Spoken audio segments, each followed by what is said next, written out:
Hello friends, தென்றலே மெல்ல பேசி இன்றைய எபிசோடில் என்ன நடக்கலாம் அப்படிங்கிறத பற்றி பார்க்கலாம். இன்றைக்கான எபிசோட் அதிரடியான இன்ட்ரெஸ்டிங்கான எபிசோட் அப்படின்னே சொல்லலாம். பரமன்கிட்ட ரிஷி வந்து ரொம்ப ஆக்ரோஷமாக கோவமாக பேசி ஒரு கட்டத்தில் அடிக்கிறதுக்கு கை ஓங்கும் போது நிறுத்துங்க அப்படிங்கிற ஒரு சத்தம் கேட்குது. திரும்பி பார்த்தா இங்கே இளமதி வராங்க, கூடவே பார்த்தா அந்த கிருஷ்ணவேணி அக்காவும் வராங்க.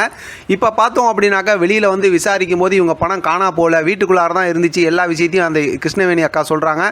இப்போ பார்த்தோம் அப்படின்னா இளமதி வந்து ரிஷி கிட்ட பேசினதுக்கப்புறம் ரிஷியால் ஒன்றுமே சொல்ல முடியல, கரெக்டாக லாக் ஆகிட்டாங்க. அதனால் வந்து ரிஷி வந்து இப்போ அப்படியே யோசிச்சுக்கிட்டு இருக்கும்போது பார்த்தா துர்கான்னு சொல்லி இன்னொருத்தவங்களை காப்பாற்றினாங்கல்ல அந்த லோன் ஆஃபீஸர்கிட்ட இருந்து, அவங்களும் பார்த்தோம் அப்படின்னா அவங்களும் வந்துடுறாங்க. அதாவது அவங்க ஆட்டோவில் வந்து இறங்கிடுறாங்க. இப்போ அவங்க வந்ததுக்கப்புறம் பார்த்தா இப்போ வந்து இன்னுமே ரிஷியால் ஒன்றும் பேச முடியாமல் இப்போ அவங்க வந்து பார்த்தோம் அப்படின்னா வேலுச்சாமிக்கிட்ட சொல்லி வெள்ளச்சாமிகிட்ட சொல்லி பரமனை வந்து ரிலீஸ் பண்ணுங்க அப்படிங்கிற மாதிரி சொல்லிடுறாங்க. பரமன் வெளியில் வரும்போது யாருங்க இந்த பரமன் அப்படிங்கிற மாதிரி தான் இருக்குது. பாடி லாங்குவேஜ் என்ன, நக்கல் நையாண்டி பண்ணுறது என்ன, அப்படியே பார்த்துக்கிட்டே இருக்கலாமா அப்படிங்கிற மாதிரி தான் இருக்குது. அவ்வளோ கிண்டல் நக்கல் நையாண்டி பண்ணுறாரு. சாமா சூப்பராக வெளியில் வந்ததுக்கப்புறம் அந்த துர்கா எல்லாருமே அவங்களுக்கு நன்றி சொல்கிறாங்க. அதே கிருஷ்ணவேணி இவங்களும் நன்றி சொல்கிறாங்க. இப்போ பார்த்தா இளமதி வந்து அப்படியே தயங்கி நிற்கிறாங்க. ஏன்னா இப்போ ரிஷி பக்கத்து பேசுறதா இங்கே பேசுறதான்னு தெரியல. ரிஷிக்கு நன்றியும் சொல்கிறாங்க, நீங்கள் ரொம்ப உதவி செஞ்சீங்க, நான் எப்பயுமே இதெல்லாம் மறக்க மாட்டேன்னு. ஆனாலும் பரமம் பார்த்தோம்னா சரியான கிண்டல் பண்ணுறாருங்க. ஒரு கட்டத்தில் இளமதி அப்பப்போ கம்முன்னு இருக்க மாட்டியா அப்படி இப்படின்னு சொல்லிட்டு இருக்காங்க.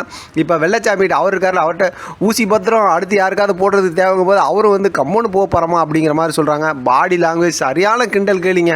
அதாவது நீங்களாம் பார்த்து என்ஜாய் பண்ணு. நான் என்ன இப்படி பேசுகிறேன்னு நீங்கள் நினைக்கலாம், அந்த அளவுக்கு சூப்பராக இருந்துச்சு. பார்த்துட்டு கடைசியில் இவங்க ரெண்டு பேரும் ரொம்ப சந்தோஷமாக வெளியில் போகிறாங்க.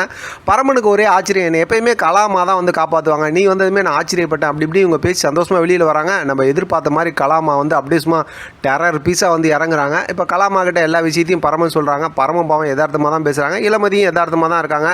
சரியான வந்து ஒரு விஷம் அப்படிங்கிறது தான் நமக்கு தெரிஞ்சது தானே கலாமா பார்த்தோம் அப்படின்னா அப்படியே நார்மலாக கேட்குற மாதிரி எல்லாம் விசாரிச்சுட்டு அடுத்து மினிஸ்டர் வராரு, எலெக்ஷன் வேலைலாம் இருக்குது அப்படி இப்படிங்கிற மாதிரி சொல்லிவிட்டு இப்போ நல்லபடியாக போயிட்டு வாங்க அப்படிங்கிற மாதிரி சொல்லிவிட்டு அங்கேருந்து கிளம்புறாங்க. காரில் உட்காரும்போது ஜோடியாக போகிறீங்களா அப்படிங்கிற மாதிரி கோவமாக பார்க்குறாங்க. கூட இருக்கவங்களும் அந்த விஷயத்தை பேசுகிறாங்க. எப்படியாவது இந்த விஷயத்துக்கு ஒரு முற்றுப்புள்ளி வைக்கணும் அப்படிங்கிற மாதிரி தான் கலாமா யோசிச்சுக்கிட்டு பார்த்துக்கிட்டே இருக்கிறாங்க. இதோட பார்த்தோம் அப்படின்னா இவங்க ரெண்டு பேர் சந்தோஷமாக இங்கே பேசிட்டு போகும்போது அங்கே நடந்த விஷயத்தை எல்லாத்தையும் இப்போ இளமதி பரமன்ட்ட சொல்ல ஆரம்பிச்சிடுறாங்க. அதை கேட்டு பரமன் ரொம்பவுமே சந்தோஷப்படுறாரு. கடைசியில் அங்கே சண்டை போட்டதெல்லாம் பார்த்ததுமே சரி நான் உனக்கு குரு ஆகிட்டேன், என்கிட்ட கற்றுக்கிட்டேன்னு சொன்னல, இளமதி சொன்னாங்கல்ல உங்ககிட்ட தான் கற்றுக்கிட்டேன் சண்டை போடலாம் அப்படின்னு. இப்போ அதெல்லாம் கேட்டு கிண்டல் நக்கல் நையாண்டி பண்ணிகிட்டு இருக்காரு. உடனே பார்த்தா ரிஷி சும்மா இருக்காமல் அடுத்த ஏற்பாடு பண்ணி அவங்க ரெண்டு பேர்த்தையும் வந்து மாட்ட வைக்கிறதுக்காக ஏற்பாடு பண்ணி பக்கத்தில் போய் பைக்கில் நின்று உங்கள் அப்பா உன்னை அவசரமாக கூட்டிகிட்டு வர சொன்னார், உட்காருன்னு சொல்லி கூப்பிட்டுக்கிட்டு அங்கேருந்து இளமதியை கூப்பிட்டு கிளம்பிடுறாங்க. இருந்தாலும் பரமனுக்கு சந்தேகம். அதனால் பெருசுக்கு ஃபோன் பண்ணி இந்த விஷயமா விசாரிக்கும் போது அவர் சொல்லலை, அப்போ எப்படி கூப்பிட்டு போகிறான், ஏதோ ஒரு திட்டம் போட்டிருக்கானே, இவனுக்கு சரியான லாடம் கட்டணும் அப்படிங்கிற மாதிரி மறுபடியும் பரமன் செம சூப்பராக பேசுகிறாரு. இங்கே வீட்டில் பார்த்தோம் அப்படின்னாக்கா லீலாவும் மைனாவும் சேர்ந்து ஒரு பெரிய நாடகத்தை அரங்கேற்றுறாங்க. அதை அடிக்கிற மாதிரியும் சூடு வைக்கிற மாதிரியும். இப்போ பார்த்தா இளமதியோட அம்மா காந்திமதி வராங்க. என்ன இதுன்னு விசாரிக்கும் போது அன்னைக்கு நான் ஏன் வீடியோ எடுத்தேன் தெரியுமா, பரமன் வந்து இளமதியை வந்து மிரட்டி தான் மருந்து போட வச்சாங்க, அந்த விஷயத்தை நான் சொல்லணுங்கிறதுக்காக தான் வீடியோ எடுத்தேன். ஆனால் அதை அப்போ சொன்னால் பரமன் என்னை ஏதாவது பண்ணிடுவாரோ அப்படிங்கிறதுனால தான் அதை நான் மாற்றி சொன்னேன் அப்படி இப்படிங்கிற மாதிரி நிறைய போய் சொல்கிறாங்க. இதெல்லாம் இவங்களோட நாடகம் தான், அதாவது லீலாவும் மைனாவோட நாடகம். இதெல்லாம் பார்க்குற காந்திமதியும் கொஞ்சம் கொஞ்சமாக நம்ப ஆரம்பிக்கிற மாதிரி இருந்துச்சு. இருந்தாலும் அடுத்து செம சூப்பரான ஒரு கதையை கொண்டு வர போகிறாங்க. ஏன்னா இப்போ ரிஷி வந்து வேறு ஏதோ ஒரு திட்டம் போட்டிருக்காங்களே, அது சம்மந்தமாக சூப்பராக புறமா வருமா என்ன இதுங்கிறது தெரியல. நம்ம தொடர்ந்து பேசலாம். இதை பற்றின உங்களோட கருத்து கமெண்ட் பாக்ஸில் தெரியப்படுத்துங்க. தொடர்ந்து ஆதரவு கொடுங்க. தேங்க்யூ ஃப்ரெண்ட், தேங்க்ஸ் ஃபார் வாட்சிங்.